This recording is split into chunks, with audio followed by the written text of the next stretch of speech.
लेकिन बड़ी खबर इस वक्त मिल रही है, दीप्ति माहेश्वरी जीत चुकी है राजसमंद से। बड़ी जानकारी, ये बड़ी खबर है सबसे पहले फर्स्ट इंडिया पर। राजसमंद से किरण माहेश्वरी की जीत हो चुकी है, ये बड़ी अपडेट है, बड़ी जानकारी है। किरण माहेश्वरी की बेटी दीप्ति माहेश्वरी, माफ कीजिएगा, राजसमंद से बीजेपी ने जीत दर्ज की है। दीप्ति माहेश्वरी ने जब जीत दर्ज की, ये बड़ी खबर आपके सामने। कांग्रेस के तनसुख बोहरा को मात दी है। हालांकि पहले से ये एक्सपेक्टेड भी था, ये बार बार कहा भी जा रहा था कि वो दुर्ग है बीजेपी का, यहाँ से बीजेपी को हरा पाना आसान नहीं है। वो हुआ भी, भले ही सरकार के कामकाज के आधार पर हो, जो कांग्रेस दावा कर रही थी कि जीतेगी कांग्रेस, लेकिन वो हुआ नहीं। मुकेश पारिक जी हमारे साथ बीजेपी की तरफ से। मुकेश जी, बहुत बधाई हो, आपको जीत चुके हैं राजसमंद में।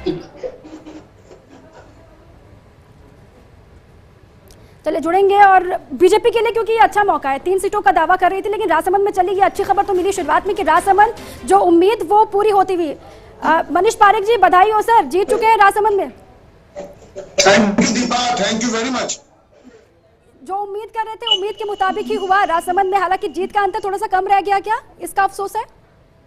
जी, मैंने आपको पहले भी कहा कि जो कांग्रेस पार्टी की सरकार का मशीनरी का दुरुपयोग है, यहाँ के मंत्रियों का जो।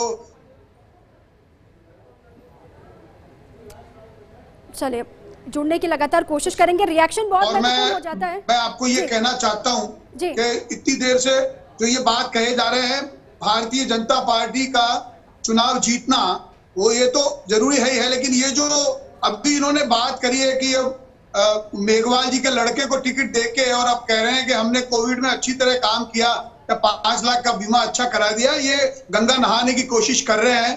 वो जो मेघवाल जी के लड़के को टिकट दिया है और उसके बाद चुनाव जीत रहे हैं और श्रेय सारा गहलोत जी के माथे मरना चाहते हैं, ये सच्चाई नहीं है। सच्चाई ये है कि ये सरकार बिल्कुल फिसड्डी साबित हुई है और लोग मर रहे हैं। प्राइवेट अस्पतालों में लाखों रुपए लोगों ने दिए हैं। सर, जीत की बात कीजिए ना, क्योंकि आपने भी तो वही किया, आप अभी से उंगली उठा रहे हैं। कांग्रेस के प्रवक्ता कह रहे थे, कांग्रेस के प्रवक्ता कह रहे थे, मैं उसकी बात कह रहा हूँ। ये गंगा नहाने की कोशिश कर रहे हैं। भंवरलाल जी मेघवाल सरकारी मशीनरी केवल 2 विधानसभा में लगी क्या? झूठ बोल रहे हैं। अरे मनीष पारिक जी, फिर सरकारी मशीनरी राजसमंद में काम नहीं कर रही थी क्या? आप याद रखो, आपने भी भारतीय जनता पार्टी की दिवंगत नेता की पुत्री को उम्मीदवार बनाया था। आपने किसी साधारण कार्यकर्ता को नहीं तो था। ये आपको सही सूचना दे सकते हैं, इनसे जरा बगल में पूछ लीजिए।